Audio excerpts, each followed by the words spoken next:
We don't always talk about it, but wise women know this moment well. And more importantly, they know what to do next. Not with anger, not with gossip, but with clarity, with silence, with distance. Because the strongest boundaries are often the quietest ones. Research tells us that the quality of our relationships directly impacts our physical and mental health. Dr. Julianne Holt-Lundstad's work on social connections shows that poor relationships increase the risk of early death as much as smoking 15 cigarettes a day. Let that sink in. 15 cigarettes. Yet, we still hold on, don't we? We tell ourselves, maybe it's not that bad. Maybe I'm being too sensitive. But wise women, they listen to that discomfort and they cut off silently these 5 types of people. The first, the underminer. You know this person. Maybe it's a friend, maybe a family member, maybe even someone you work with. On the surface, they seem supportive. They smile, they nod, they say the right things mostly, but something about their words leaves you feeling a little less, like you've been subtly deflated, but you can't quite put your finger on why. You get a promotion, and they say, wow, that's amazing. I don't know how you manage that kind of pressure. I could never handle it. Or you mention you're starting therapy, and they tilt their head slightly and say, good for you. I mean, I'm lucky. I've never needed that, but I've heard it can help people. It's the pause, the hesitation, that little edge wrapped up in concern or humility, and it chips away at you piece by piece. Psychologists call it passive undermining, but we know it as that feeling in your gut. You walk away from those conversations thinking, was that support or was that something else? And more often than not, you'll convince yourself you're overreacting, but you're not. Research backs up what your intuition already knows. Dr. Shelley Taylor's work on stress and relationships shows that subtle forms of negativity and close connections can be more damaging over time than outright hostility. The brain perceives those micro hits of criticism wrapped in kindness as threats. And each time it happens, cortisol, the stress hormone, spikes, even if you're smiling through it. Here's what's wild. Studies on feedback and performance show that people who receive constant low-grade undermining perform worse over time. Not because they're less capable, but because they start questioning their own abilities. That's the hidden cost. You don't just feel bad, you start shrinking. The tricky part is these people often believe they're helping. That's what makes it confusing. They're not throwing stones. They're handing you flowers with thorns. And for women, especially those who are stepping into leadership, starting something new, or breaking generational patterns, this dynamic is even more common. Dr. Joan Williams, a researcher on workplace bias, found that women are more likely to receive soft criticism, the kind that's padded with compliments but leaves you second-guessing. It's not an accident. It's how discomfort with female competence often sneaks out in polite society. But wise women, women who've learned the hard way, don't get stuck trying to decode every comment. They trust the feeling. You don't need to analyze every interaction like it's a crime scene.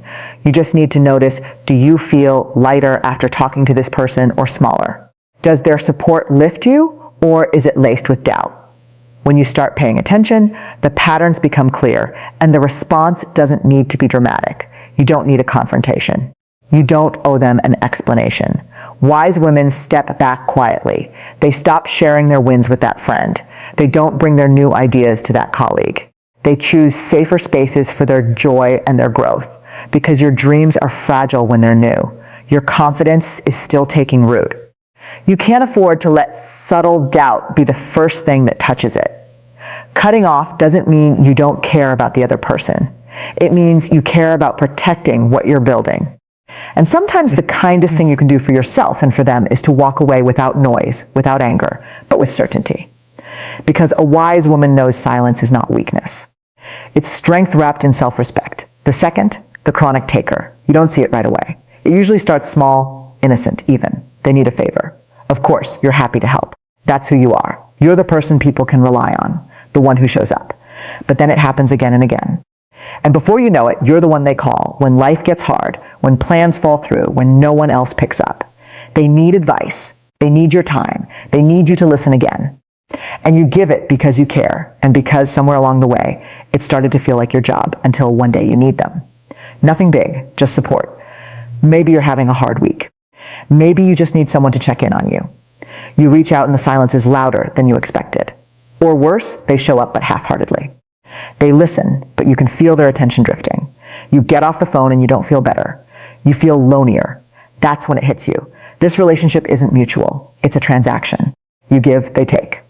Research on emotional labor, a term coined by sociologist Dr. or Arlie Hochschild, shows that women disproportionately carry the burden of tending to the emotional needs of others. We become the default listeners, the peacemakers, the ones who remember birthdays and smooth over conflicts. And when this role becomes expected rather than appreciated, it turns into what psychologists call compassion fatigue. You start feeling drained, not just physically, but emotionally. It's that quiet exhaustion that creeps into your chest, the kind that makes you feel like you've been pouring from an empty cup for months. Studies on burnout confirm this. It's not just about workload. It's about the imbalance between what we give and what we receive.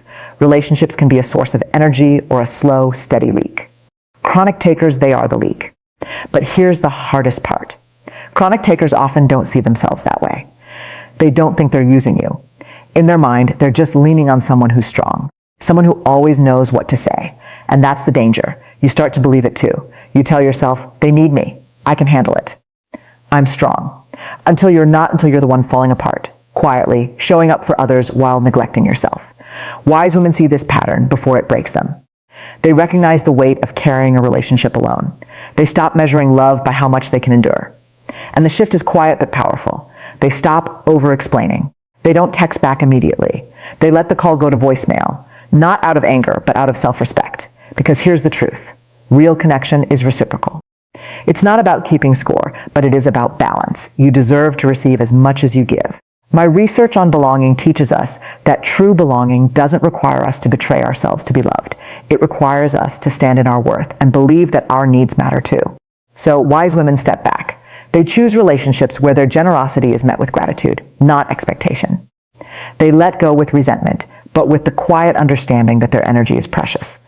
Because a wise woman knows you can't build a whole life while constantly holding up someone else's. The third, the trust breaker. It's not always a big betrayal. Sometimes it's just a small crack. You share something personal, something that took courage to say out loud, and a week later you hear it from someone else. Maybe the details are off. Maybe it's softened, but you know exactly where it started. Or it's more subtle. You open up about a struggle and later you sense it being used against you. Not directly, but in a passing comment, a joke wrapped in laughter that lands a little too hard. You tell yourself it's nothing. You give them the benefit of the doubt. You say, they didn't mean it like that. I'm being sensitive. But your body knows better. That ache in your chest, the heat rising in your face. It's not overreacting. It's your nervous system recognizing a breach. Dr. John Gottman, a leading researcher on relationships, found that trust is built in the smallest moments. He calls it sliding door moments, when someone has the chance to turn toward you or away from you. Over time, those small choices add up to safety or disconnection. Trust is not built in grand gestures. It's built when someone remembers your hard day and texts to check in. When they guard your story like it's their own. When they show up gad every time, gad not perfectly but consistently. But when trust is broken, it's rarely one dramatic fall. It's erosion. You start holding back just a little. You share the surface stuff, but keep the real pain tucked away. You laugh along, but there's a tightness in your throat. You begin protecting yourself in their presence. And that's when you know the relationship has shifted from connection to performance. Doctor. Paul Zach's research on oxytocin, the hormone that bonds us, shows that it surges when we feel emotionally safe. When trust is present, our bodies relax, our guard lowers, we can be vulnerable. But when trust is compromised, cortisol takes over. We tense up, we scan for danger. Even if we're smiling on the outside, wise women feel this shift. They don't need evidence or confrontation. They trust the tightening in their chest, the instinct to pull back. Because here's the truth. Explaining why someone should be trustworthy never works. Trust is not demanded, it's demonstrated. So wise women stop chasing it. They stop trying to convince someone to handle their heart carefully. They let distance do the talking. They don't announce it. They just start choosing other people. People who hold their stories with care. This isn't about perfection. Everyone gets it wrong sometimes. But wise women know the difference between a mistake and a pattern. When someone repeatedly makes you feel unsafe with your own truth, that's not clumsiness, that's a choice. And choosing to cut them off quietly is not cruelty. It's self-protection, because a wise woman knows her voice, her story, they are sacred. and not everyone has earned the right to hear them. The fourth, the drama magnet. You recognize them almost instantly, though it takes time to admit what you're seeing. Every conversation is a crisis. Every day is a new conflict. There's always someone who's wronged them, someone who didn't meet their expectations, someone they're furious with or heartbroken over. This week, at first, you lean in. You want to help. That's what good friends do, right? You listen. You offer advice. You try to bring perspective. You think maybe they just need support right now. Life gets hard, but then you start noticing the pattern. The names change, the details shift, but the story is always the same.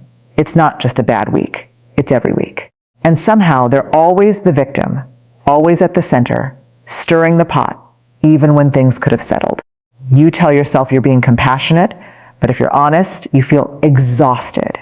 You get off the phone, and your heart's racing like it's your problem. You check your messages at night, already bracing for the next wave. That's not connection. That's emotional hijacking. Dr.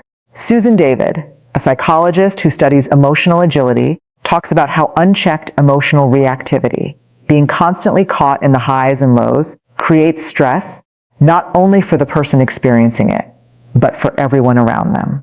Our brains are wired for emotional contagion.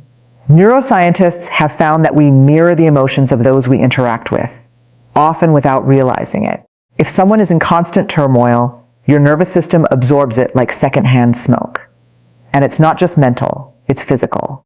Chronic exposure to high-stress relationships triggers cortisol surges that wear down your immune system, mess with your sleep, and over time can even increase the risk of heart disease. But here's the part that's hardest to admit. Sometimes we stay because a part of us likes feeling needed. Being the stable one, the voice of reason, that can feel like purpose. It can make you feel important until it doesn't. Until you realize their chaos is starting to drown out your peace. Wise women catch this before it breaks them. They stop mistaking someone else's crisis for their calling. They learn that stepping back isn't abandonment. It's clarity. It's understanding that you can care about someone without carrying their emotional load. You can offer empathy without climbing into their storm. The shift is subtle. You stop asking for every update. You don't rush to solve. You let their text sit for a while before responding. And eventually they notice. Some people will pull back naturally. Others will escalate. They'll accuse you of changing, of not being there the way you used to be. That's when you'll know your role in their life was never about mutual support. It was about keeping their emotional world spinning. But wise women don't rush to defend themselves.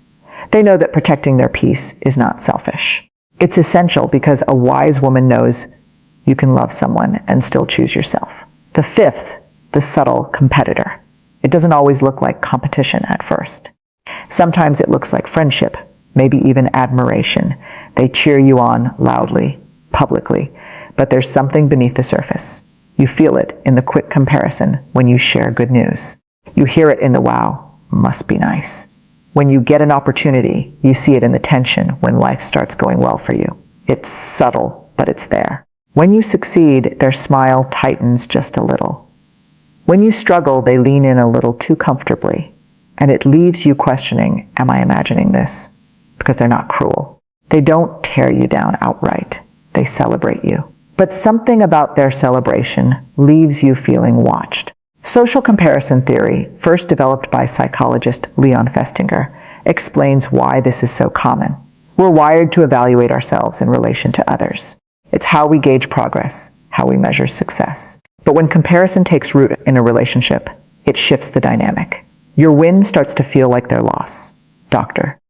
Kristen Neff's research on self-compassion shows that people who lack a foundation of self-worth often struggle to celebrate others. Your success feels like proof of their inadequacy. And instead of inspiring them, it triggers insecurity. But here's what makes this type of person so hard to spot. They often don't know they're doing it. Their insecurity is masked as interest. Their envy dressed up as concern. So you keep sharing because you want to believe the best. You let them into your dreams, your plans, your moments of pride. But over time, you notice you're holding back. You catch yourself shrinking, making your achievements sound smaller. You downplay the good things to avoid the look, that flicker of resentment they try to hide. That's when you realize this relationship isn't safe for your growth. Research on goal pursuit and social support confirms this.